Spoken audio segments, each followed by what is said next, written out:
ছোট্ট বন্ধুরা, চলে এসেছে তো তোমাদের গল্পমণি। আজকে তোমাদের গল্পমণি যে গল্পটা তোমাদের শোনাবে সে গল্পটা বেশ পরিচিত। সেই গল্পটার নাম হচ্ছে টুনটুনি আর রাজার কথা, লেখা উপেন্দ্র কিশোর রায়চৌধুরী। এই গল্পটা তোমরা ছোট থেকে অনেকবার হয়তো শুনেছো, আবার নতুন করে শুনছো, আবার অনেকে হয়তো শোনোনি, কিন্তু এই গল্পটা ভারী মজার। তাহলে আজকে আমরা শুনবো টুনটুনি ও রাজার কথা।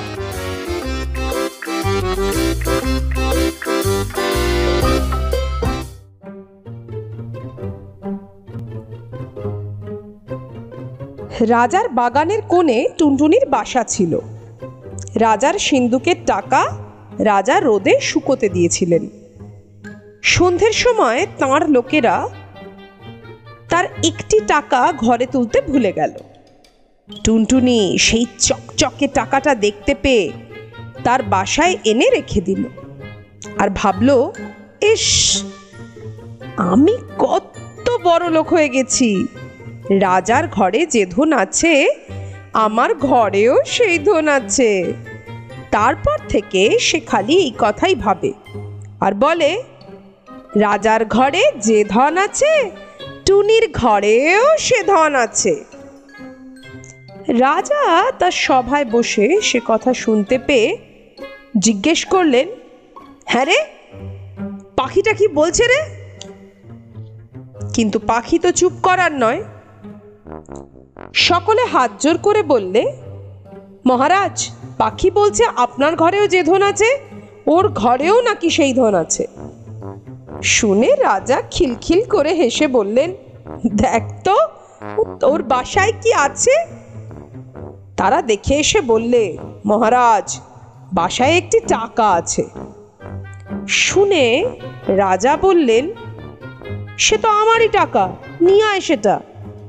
তখনই লোক গিয়ে টুনটুনির বাসা থেকে টাকাটা নিয়ে এলো। সে বেচারা আর কি করে, সে মনের দুঃখে বলতে লাগলো, রাজা বড় ধনে কাতর, টুনির ধন নিলে বাড়ির ভিতর। শুনে রাজা আবার হেসে বললেন, পাখিটা তো বড় ঠ্যাঁটা রে, যা ওর টাকা ফিরিয়ে দিয়ে আয়। টাকা ফিরে পেয়ে টুনির বড় আনন্দ হয়েছে। তখন সে বলছে, রাজা ভারী ভয় পেল, টুনির টাকা ফিরিয়ে দিল। রাজা জিজ্ঞেস করলেন, আবার কি বলছে রে? সভার লোকেরা বলছে যে রাজা নাকি বড্ড ভয় পেয়েছেন, তাই ওর টাকা ফিরিয়ে দিয়েছেন। শুনে তো রাজা মশাই রেগে একেবারে অস্থির। বললে, কি এত বড় কথা, অন্ত ধরে বেটাকে ভেজে খাই। যেই বলা অমনি লোকে গিয়ে টুনটুনি বেচারাকে ধরে আনলো। রাজা তাকে মুঠোয় করে নিয়ে বাড়ির ভেতর গিয়ে রানীদের বললেন, এই পাখিটাকে ভেজে আজ আমায় খেতে দিতে হবে। বলে তো রাজা চলে এসেছেন, আর রানীরা 7 জনে মিলে সেই পাখিটাকে দেখছেন। একজন বললেন, কি সুন্দর পাখি, আমার হাতে দাও তো একবার দেখি। বলে তিনি তাকে হাতে নিলেন। তা দেখে আবার আরেকজন দেখতে চাইলেন। তার হাত থেকে যখন আরেকজন নিতে গেলেন, তখন টুনটুনি ফসকে গিয়ে উড়ে পালালো। কি সর্বনাশ! এখন উপায় কি হবে? রাজা জানতে পারলে তো রক্ষে থাকবে না। এমনি যখন তারা দুঃখ করছেন, এমন সময় একটা ব্যাঙ সেখান দিয়ে থপ থপ করে যাচ্ছিল। 7 রানী তাকে দেখতে পেয়ে খপ করে ধরে ফেললো আর বলল, চুপ চুপ, কেউ যেন জানতে না পারে, এইটাকে ভেজে দিই। আর রাজামশাই যেই ভাববেন যে টুনটুনি খেয়েছেন, ভারী মজা হবে তখন। সেই ব্যাঙটার ছাল ছাড়িয়ে তাকে ভেজে রাজামশাই দিলেন খেয়ে, এবং খুব খুশি হলেন সেই খেয়ে। তারপর সবে তিনি সভায় গিয়ে বসেছেন আর ভাবছেন, পাখিটাকে আচ্ছা জব্দ করেছি। অমনি টুনটুনি বলছে, বড় মজা, বড় মজা, রাজা খেলেন ব্যাঙ ভাজা। শুনেই তো রাজামশাই লাফিয়ে উঠলেন। তখন তিনি থুতু ফেলেন, ওয়াক তোলেন, মুখ ধোন, আর কত কি যে করেন। তারপর ডেকে বললেন, সাতরানীর নাক কেটে ফেলো। অমনি জল্লাদ গিয়ে সাতরানীর নাক কেটে ফেললেন। তা দেখে টুনটুনি বলল, এক টুনিতে টুনটুনালো, সাতরানীর নাক কাটালো।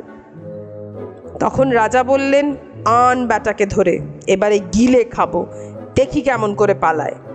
টুনটুনিকে ধরে আনলে। রাজা বললেন, আন জল। জল এলো। রাজা মুখে ভরে জল নিয়ে টুনটুনিকে মুখে পুরেই চোখ বুজে ঠক করে গিলে ফেললেন। সবাই বললে, এবার পাখি জব্দ।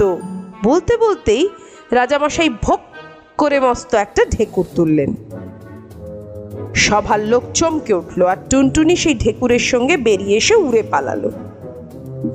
রাজা বললেন, গেল গেল, ধর ধর। অমনি 200 লোক ছুটে গিয়ে আবার বেচারাকে ধরে আনলেন। রাজা বললেন, গেল গেল, ধর ধর।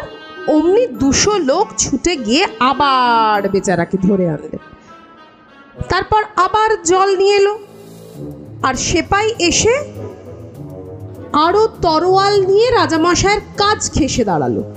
টুনটুনি বেরোলেই তাকে 2 টুকরো করে ফেলবে। এবার টুনটুনিকে গিলেই রাজামশাই 2 হাতে মুখ চেপে বসে থাকলেন, যাতে টুনটুনি আর বেরুতে না পারে। সে বেচারা পেটের ভেতর গিয়ে ভয়ানক ছটফট করতে লাগলো। খানিক বাদেই রাজামশাই নাক সিটকিয়ে বললেন, ওয়াক। অমনি টুনটুনি শুদ্ধ তার পেটের ভেতরের সব জিনিসপত্র বেরিয়ে এলো। সবাই বললে, সেপাই সেপাই, মারো মারো, পালালো। সেপাই তাতে থতমত খেয়ে তরোয়াল দিয়ে যেই টুনটুনিকে মারতে যাবে, অমনি সেই তরোয়াল টুনির গায়ে না পড়ে রাজামশাইয়ের নাকে গিয়ে পড়ল। যা, এ কি সর্বনাশ হয়ে গেল। রাজামশাই তো ভয়ানক চেঁচালেন। সঙ্গে সঙ্গে সভার সকল লোক এসে চেঁচাতে লাগলো। তখন ডাক্তার এসে ওষুধ দিয়ে পট্টি বেঁধে অনেক কষ্টে রাজামশাইকে বাঁচালো। টুনটুনি তা দেখে বলতে লাগলো, নাক কাটা রাজা রে, দেখ তো কেমন সাজা রে। বলেই সে উড়ে সে দেশ থেকে চলে গেল। রাজার লোক ছুটে এসে দেখলো খালি বাসা পড়ে আছে। তাহলে ছোট্ট বন্ধুরা, কেমন লাগলো তোমাদের এই গল্প? কমেন্ট করে জানাও, শেয়ার করো, অনেক অনেক শেয়ার করো, অনেক অনেক সাবস্ক্রাইব করো। আর যারা গল্প শুনছেন, সাবস্ক্রাইব করছেন, ভালো লাগছে, তারা কমেন্টে জানান। সবাই আমার প্রণাম নেবেন। সবাই ভালো থাকবেন। টুনটুনি আর রাজার গল্প কেমন লাগলো জানাতে ভুলবেন না কিন্তু। আপাতত আজকে আমার ছুটি, আবার সামনের রবিবার দেখা হবে।